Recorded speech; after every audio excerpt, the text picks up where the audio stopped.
next is going to be ongoing learning, right? So ongoing learning is, all right, so you've become a teacher, you've already been inducted. Are you just gonna like fizzle out and get stale? No. What you're gonna do is you're gonna continue training, continue learning, continue growing for the whole life of your teaching career, which is really amazing, which I thought was a really good philosophy. So teachers are continually getting better.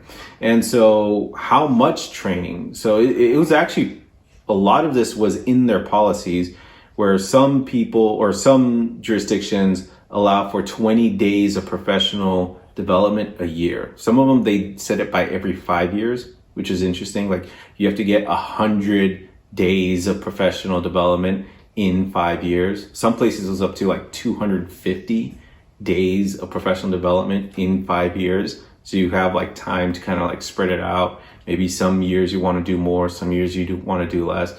But it was like an expectation that you constantly get better at your practice. And so they'll send you to conferences, they'll send you to work with other teachers in other school districts or even within your own school. It was really interesting to read about all of these.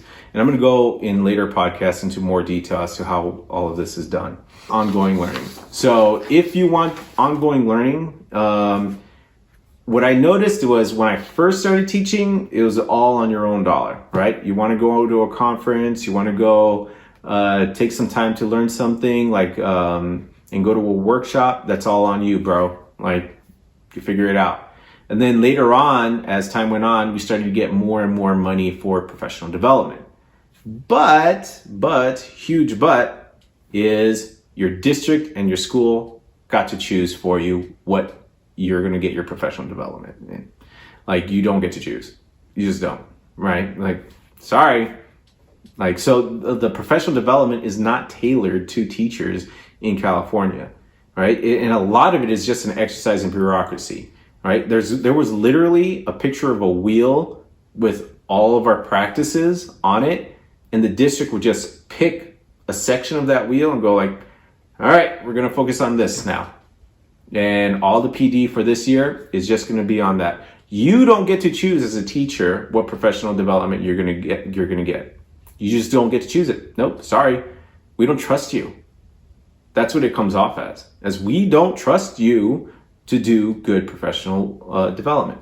But in most of the other jurisdictions, the professional development that they got was tailored to them, right? So when I say most of the other jurisdictions, I'm talking about these highly effective schools, highly effective and equitable schools.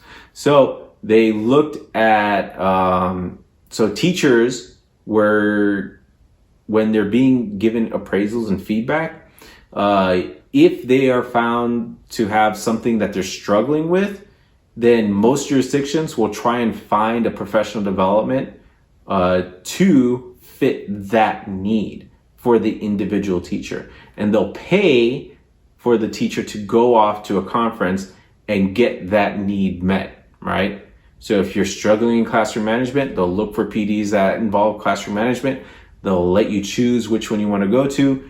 They'll pay for you to go out there for your airline ticket, for your hotel stay. Maybe they'll give you even a stipend, and you'll go through that professional development over there, and then you'll come back, bring your learning, maybe share it out with the rest of the group, and apply it in your classroom. So it's very tailored to what the individual teachers need, which is awesome, right? But over here, it's like, no, we're going to choose for you. We have our own goals. We need to, because the state's telling us we need to do these things, so we're going to impose it on you. So there's not a whole lot of autonomy going on, which is kind of sucky.